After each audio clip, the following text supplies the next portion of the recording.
Assalamualaikum dan salam sejahtera. So we move to the second part, which is the definitions of term. So for the first one is for hydrocarbons. Okay, simple je. So kalau you look at the hydrocarbon, dia ada perkataan two words, hydro and carbons.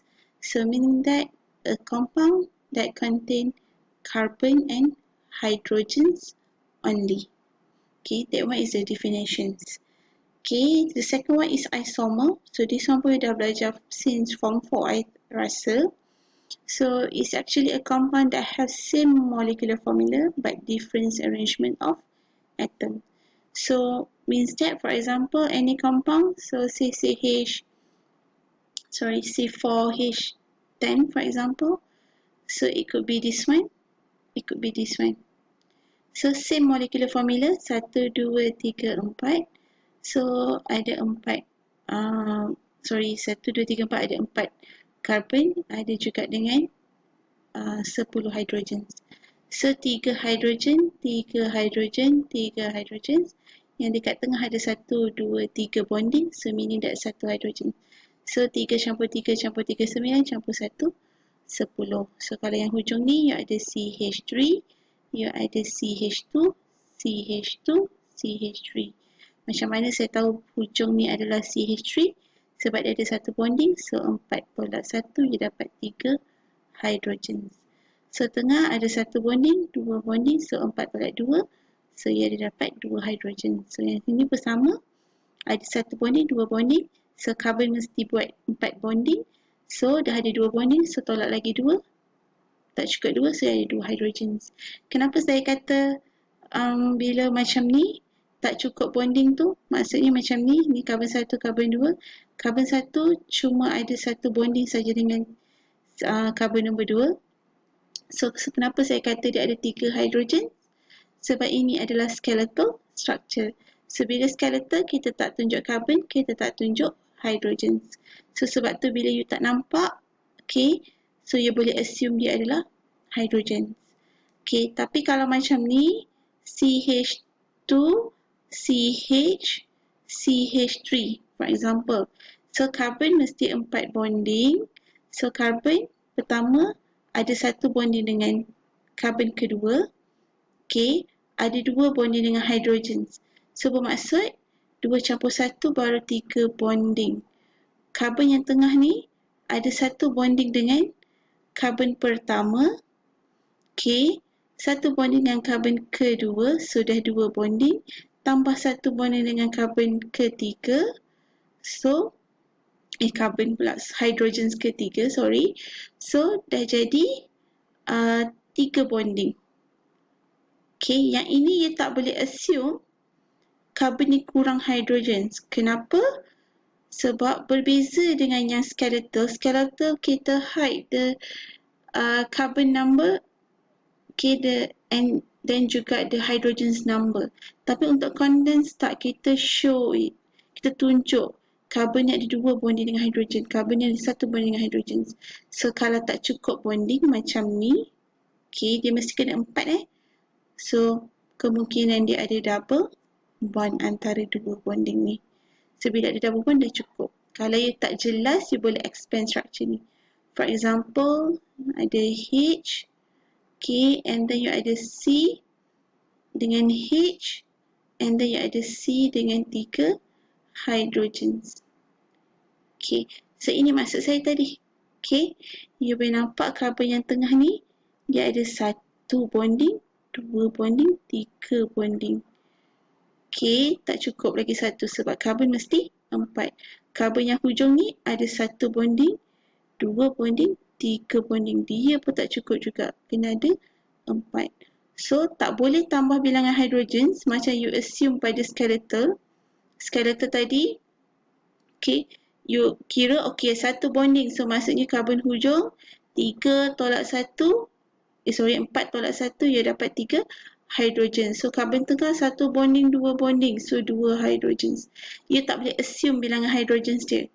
Okay, sebab apa? Kalau condense, kita dah letak bilangan hydrogen. So you boleh nampak hydrogen dia memang 2. Okay, hydrogen hujung dia adalah 3, hydrogen tengah ada 1.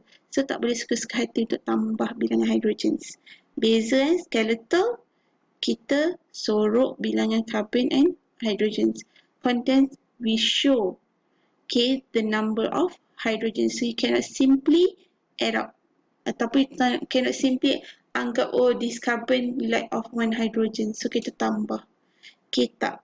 Kalau condense, senario dia berbeza. So mungkin dia ada multiple bond, macam double bond ataupun triple bond. So kalau macam ni, tengok carbon pertama dengan carbon kedua, dua-duanya kurang bonding. So first carbon pun 3 bonding, carbon kedua pun 3 bonding. So maksudnya you boleh tambah, you boleh tambah lagi satu bonding kat sini. So supaya carbon pertama pun jadi 4 bonding, carbon kedua pun akan jadi 4 bonding. So 1, 1, 2,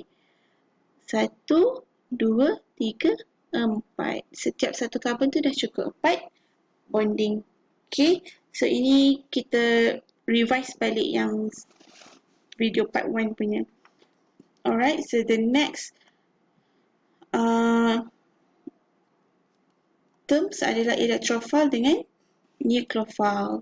So electrophile adalah compound yang kurang elektron. So bila dia kurang elektron, bermaksud dia adalah electron loving. Sebab dia kurang elektron, so dia nak elektron. So dia adalah electron loving. Kalau nucleophile, dia adalah compound yang banyak elektron. So bila structure tu banyak elektron, dia sukakan proton. So proton berada pada nucleus. Sebab tu kita panggil dia nucleus loving. Ataupun nucleus seeking. Sebab dia nakkan proton. Sebab dia banyak elektron. You kena ingatlah, dia tertarik pada benda yang berbeza. Alright? So, that's why kita kenal nucleophile sebagai electron rich atom. Elektron, dia banyak elektron. That's why dia suka nucleus, because nucleus contain of proton. Alright? So, for electrophile, dia kurang elektron, that's why the electron seeking. Kita panggil dia electron poor atom. So nucleophile dengan electrophile ni dia terbalik. Dia vice versa. But then for electrophile, it can be a neutral compound. It also can be a positively charged. Nucleophile pun sama. It can be either neutral or negatively charged. Usually Lewis acid is an electrophile. Usually a Lewis base is a nucleophile. So for example, you have H plus dengan Br negatif. So yang ini adalah electrophile. This one is a nucleophile.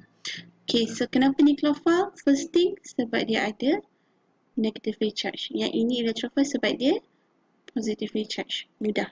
So kalau positively charged, maksudnya dia kurang elektron sebab dia dah donor. Dia dah donate pada yang lain. So ini negatively charged, dia because of dia accept elektron daripada orang lain. So right now sifat dia jadi nucleophile, yang ini jadi electrophile. For example, you ada yang lain, Al, Cl3. So this one tak ada charge. So dia jatuh under group yang neutral ni. So yang ini yang you kena identify whether it is nucleophile ataupun electrophile. Sebab kalau ada charge, senang, you boleh nampak. So yang ini adalah incomplete octet. Octet dia tak lengkap. So dia akan jadi electrophile. Kalau octet tak lengkap, maksud elektron dia tak banyak. So that's why dia jadi electrophile. So you boleh tengok dekat sini. Alright. So another one, contohnya you ada CH2 double bond dengan CH2. So this one adalah nucleophile. Kenapa? Sebab dia ada pi bonding. Ingat yang saya terangkan tadi, pi bonding dia sangat reaktif. Dia easily to break down. So meaning that dia mudah untuk donate pada yang lain. Itu yang simple analogy lah. Alright. So next kita ada Lewis acid versus Lewis base. Sama juga, Lewis acid dia adalah accept electron. So dia punya sifat sama dengan electrophile. Kalau dia Lewis base, dia adalah donate electron. One for Lewis acid dengan Lewis base. So next kita akan continue dengan isomerism in the next video. Thank you for your time.